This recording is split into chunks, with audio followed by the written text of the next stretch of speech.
Shalom Bapak Ibu peserta FLWJ kelas lanjutan. Pada hari ini kita masuk ke bab kedua di bagian kedua. Allah yang tidak melampaui Roh Kudus. Mari sebelumnya kita akan bersatu di dalam doa.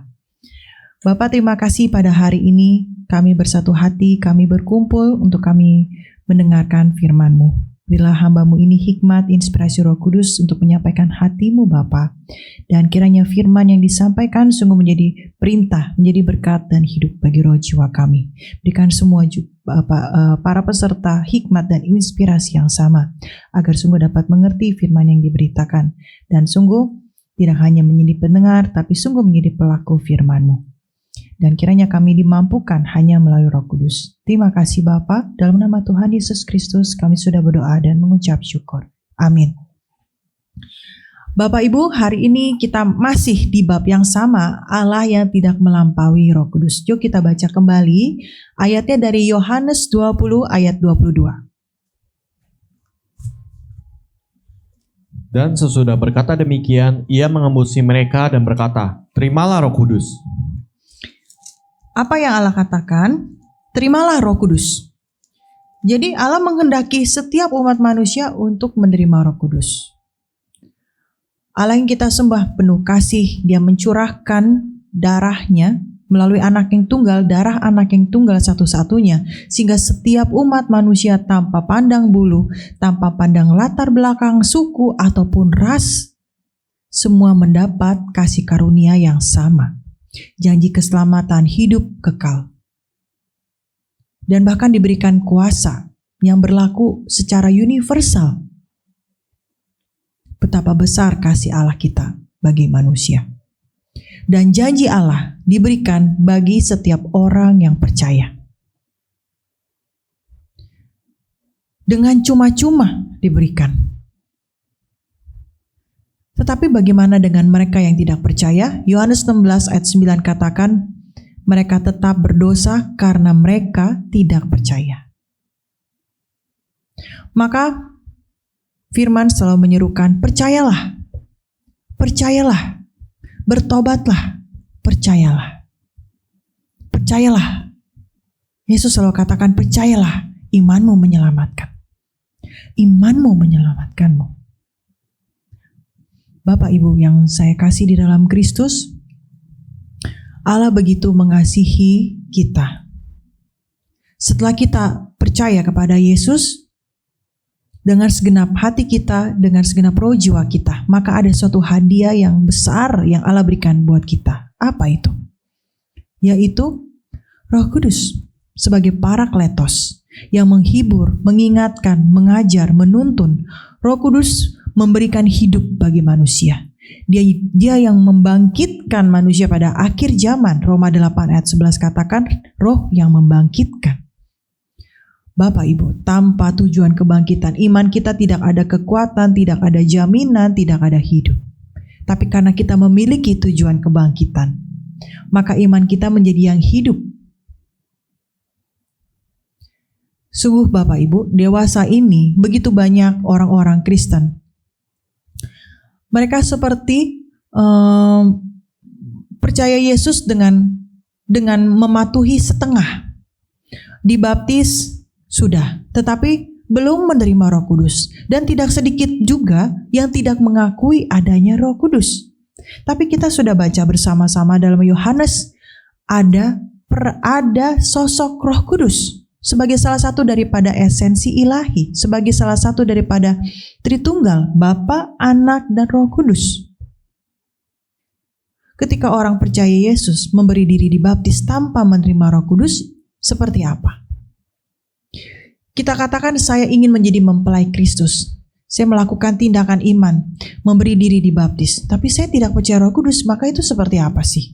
Seperti seseorang yang menikah pergi ke catatan sipil, mereka sungguh-sungguh, terus catatan sipil memberikan persyaratan, berikan akte nikah dari gereja, kemudian KK, KTP. Yang mereka berikan hanya akte nikah saja, satu dokumen.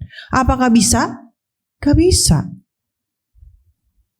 Mereka harus menyerahkan KTP, kartu tanda kependudukan di Indonesia. Tanpa KTP atau KK, Apakah bisa keluar? Tidak. Apakah resmi? Tidak. Maka iman kita menjadi yang resmi ketika Roh Kudus memeteraikan. Maka setelah dibaptis, kita harus menerima Roh Kudus. Seperti itulah kehidupan iman orang percaya yang sempurna. Setelah dibaptis menerima Roh Kudus. Dan Roh Kudus adalah roh hidupnya Allah. Dia hidup. Di dalam Kristus ada roh hidupnya Allah. Itulah Roh Kudus. Ketika kita berada di dalam Kristus, maka kita tidak bisa memblame menutup mata kita bahwa ada eksistensi daripada Roh Kudus. Dalam pelayanan kita pun, kita bekerja melayani karena Roh Kudus. Coba kita baca Filipi 3 ayat 3. Jadi pelayanan sukarela di gereja itu harus dilakukan oleh Roh Kudus. Harus sepengetahuan Roh Kudus. Roh Kudus yang memberikan pekerjaan karena Roh Kuduslah Tuhan dan kita adalah hamba atau abdi Roh Kudus. Itu yang harus kita akui Bapak Ibu. Maka pekerjaan Tuhan dapat hadir di dalam kehidupan kita. Maka kita dapat dipercayakan. Allah tidak melampaui Roh Kudus. Yuk kita baca Filipi 3 ayat 3.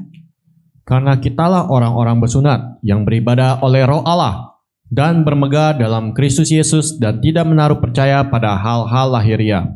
Karena kitalah orang-orang bersunat yang beribadah oleh Roh Allah. Kita beribadah oleh Roh Allah. Maka dalam ibadah kita katakan, Roh Kudus saksikanlah ibadahku. Ketika kita beribadah, kita harus disaksikan Roh Kudus. Tanpa saksi daripada Roh Kudus, ibadah kita menjadi yang tidak sah, yang tidak sia-sia. Maka kita harus beribadah di dalam roh dan kebenaran dan disaksikan oleh Roh Kudus. Demikian kehidupan iman kita. Jika kita mengabaikan daripada eksistensi Roh Kudus, di mana dewasa ini beberapa orang percaya yang mengatakan saya orang percaya tapi mengabaikan kebenaran Roh Kudus, itu memiliki iman yang timpang. Roh Kudus adalah yang eksis, adalah yang ada. Memang Roh Kudus tidak bisa dilihat, tidak dapat diraba, tidak dapat dicium, tapi dia ada. Seperti udara. Berapa dari kita yang gak percaya bahwa ada udara? Ada? Kita bisa pegang udara? Bisa kan? Kita bisa pegang udara. Percaya gak ada udara? Percaya dong. Kalau gak ada udara kita sekarang ini mati nih. Kita kalau gak ada udara, gak ada oksigen. Kita percaya. Gak bisa kita lihat kan? Begitu juga dengan roh. Roh Kudus ada. Memang kita tidak bisa melihat, gak bisa kita dengar, gak bisa kita raba. Tapi Roh Kudus ada. Allah tidak melampaui Roh Kudus. Allah akan bekerja bersama orang yang mengakui Roh Kudus, yang bekerja bersama Roh Kudus. Dengan orang yang membutuhkan Roh Kudus. Dengan seseorang yang menyediakan roh jiwanya seperti kantor yang nyaman untuk Roh Kudus bekerja. Demikianlah orang seperti itu, Tuhan akan bekerja dengan dia. Apakah saudara ingin menjadi salah satunya? Tentu saja, iya kan? Maka Bapak Ibu Saudara yang saya kasihi, akuilah, terimalah Roh Kudus. Apa tanda-tanda menerima Roh Kudus? Berbahasa baru, berbahasa roh, berbahasa lidah, speak tongue. Lidah. Maka ketika menumpangkan tangan pada seseorang, kita akan katakan, keluarkan bunyi. Jangan terus mulutnya tuh diem gitu. Harus namanya juga bahasa lidah. Seperti itu. Bisa gak dijelaskan bagaimana?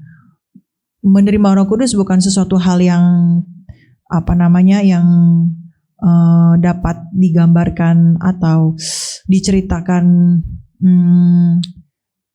ada acuannya gitu, nggak ada. Kita mengalami bagaimana Roh Kudus datang, bisa juga bahasanya bisa lalala, bisa juga juga bisa. Bagaimana setiap orang berbahasa, masing-masing orang berbeda-beda, nggak ada patokannya. Tapi ketika Roh Kudus datang, ada sukacita Allah. Ada sukacita yang tidak dapat digambarkan. Ada ucapan syukur yang sungguh luar biasa. Bagaimana Roh Kudus, Roh Allah berdiam di dalam roh jiwa kita. Dan Roh Kudus membawa para kuasa malaikat.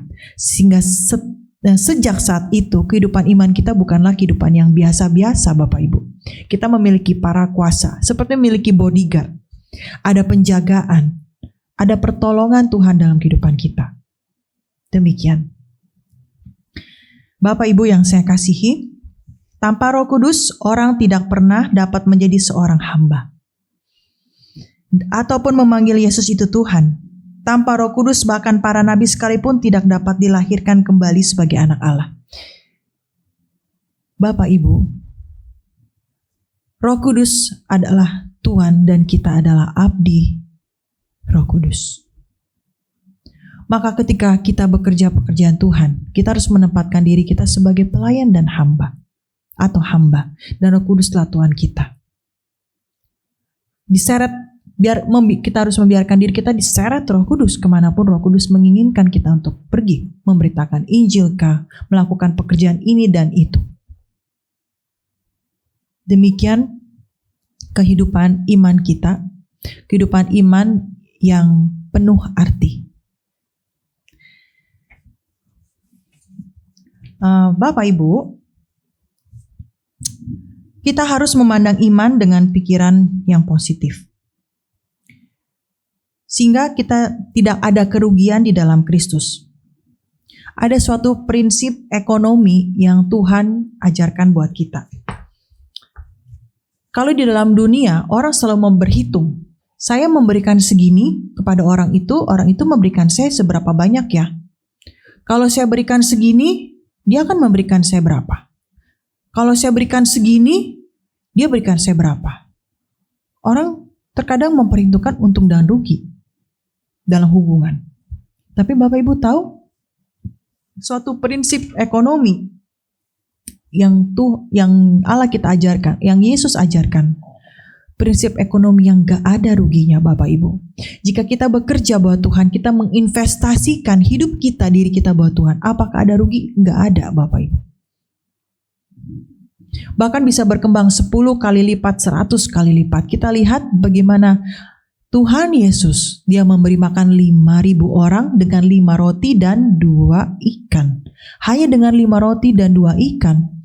Begitu berlimpah kasih karunia Tuhan. Maka, kalau kita memberi diri kita menginvestasikan pada Tuhan, maka Tuhan akan mencurahkan begitu banyak berkat atas kita. Sehingga kita tidak akan punya cukup ruang untuk menampung. Luar biasa Bapak Ibu. Apakah Allah kita pelit? Enggak Bapak Ibu. Dia mencurahkan begitu banyak berkat sampai kita menampung aja udah gak bisa. Luar biasa kan? Itulah prinsip ekonomi Tuhan. Allah kita yang penuh kasih. Maka seumur hidup kita, apalagi yang kita harus tunggu-tunggu? Gak ada ruginya kita ikut Tuhan Yesus. Gak ada ruginya Bapak Ibu. Paulus, dia mengatakan tentang tubuh. Bagi dia tuh tubuh ini seperti sampah. Tapi yang dia katakan yang ada adalah kebangkitan di hadapan saya. Dan itulah yang Paulus dengan mata yang tertuju pada iman kebangkitan, demikianlah Paulus hidup. Walaupun dia di penjara, dia mengalami penganiayaan, bagi dia katakan tidak ada rugi sama sekali. Bahkan mati adalah keuntungan bagiku. Luar biasa Bapak Ibu. Apakah kita bisa memiliki iman seperti Paulus? Maka kita harus bersandar penuh pada Roh Kudus. Percayalah, bertobatlah, terimalah Roh Kudus. Tuhan akan melakukan pekerjaannya di dalam kita. Ayo kita serukan 5 kali. Tuhan melakukan pekerjaannya di dalam aku. Mulai. Tuhan melakukan pekerjaannya di dalam aku. Tuhan melakukan pekerjaannya di dalam aku. Tuhan melakukan pekerjaannya di dalam aku. Tuhan melakukan pekerjaannya di dalam aku. Tuhan melakukan pekerjaannya di dalam aku. Amin. Kiranya Bapak Ibu semua peserta FLWJ yang hari ini mendengarkan dengan setia. Kiranya Tuhan melakukan pekerjaannya di dalam diri Bapak Ibu sekalian. Biar tidak ada satupun dari kita yang tertampi. Tapi biarlah kita bersama-sama. Kita menuju garis finish. Kemarin ada salah satu ibu diaken, dia mengirimkan ada satu rubrik bagus sekali, sampai garis pol, sampai finish kita berjalan. Betul. Jangan kita setengah-setengah. Terus kita sudah melihat ke belakang seperti istri Lot, tiba-tiba melihat harta bendanya, langsung jadi tiang garam. Kita berjalan terus.